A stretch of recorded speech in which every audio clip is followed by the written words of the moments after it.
तो राम राम दादा और मुँह थाको भाई निर्भय माफिया ब्यावरा से। तो देखो हमारा खेत में कई उतरी हेलीकॉप्टर। ये हेलीकॉप्टर नहीं मतलब ट्रेन उतरी है उड़ के। देखो ये कितनी अच्छी लग रही है ट्रेन।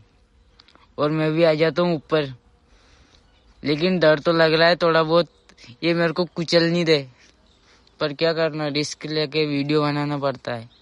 हाँ, एक लाइक तो बनता है भाइयों, लाइक तो कर दो यार। और हे भाई बोल रहे थे तेरे आईफोन में वीडियो अच्छी आती है तो वीडियो बना हमारी। तो मैंने भी बोल दी थी भेजूंगा नहीं।